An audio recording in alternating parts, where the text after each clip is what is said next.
நீங்கள் இயேசுவை கூப்பிடுங்க. நீதிமான் கூப்பிடும் போது அவன் நின்று தேவைகளை சந்திப்பார். நீதிமான் செய்வதெல்லாம் வாய்க்கும். ஆபத்து நாளிலே கர்த்தரை நோக்கி பார்த்தவங்கள் ஒரு நாள் வெட்கப்பட்டு போவதில்லை. ஆண்டவருடைய சத்தத்தை உயர்த்தி நீங்கள் கூப்பிடும் போது, ஆண்டவரே நான் வேதனையை பாரும் என்று சொல்லி யோசிப்பாங்க. திரளான கூட்டம், அவனுக்குள்ள விசுவாசம் இருந்துச்சு. ஏசு தொட்டாக்க என் கண் பார்வை எனக்கு தெரியும், நான் சுகமாவேன்.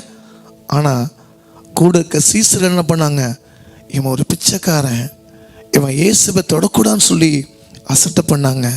ஆனால் அதுக்கு மேலே மீண்டும் சத்தமாய் உயர்த்தி ஆண்டவர் அந்த காது கேட்டு வரியிலே போன இயேசு நின்று யாரோ கூப்பிடுகிறான்னு சொல்லி அந்த ஜெபத்துக்கு பதில் கர்த்தர் கொடுத்தார். இயேசுவை ஏற்றுக்கொண்டு நான் இத்தனை நாளாக இருந்த வாழ்க்கை போதும், எனக்கு வெளிச்சத்தை கொடுத்தா, எனக்கு வாழ்க்கை கொடுத்தா, கிருபையில பின்பற்றி அவன் கடந்து போனான். யோசிப்பாங்க, அவன் மீண்டும் அதே அந்த பிச்சை எடுக்க தொழில் அவன் போயிருக்கலாம். ஆனால் அதை தூக்கி எறிஞ்சிட்டு எனக்கு வாழ்க்கை கொடுத்த கர்த்தரிடத்தை நான் ஓடி போய் நான் தேவனுக்கு மகிமையான ஊழியம் செய்வேன்னு அந்த பத்துமை கூட போனாரே. இன்னையிலேருந்து ஆண்டவர் செய்த நன்மையை நம்ம மறக்கக்கூடாது. வேதனையாக இருக்கீங்களா? உங்களை எல்லாம் அசட்டை பண்ணுறாங்களா?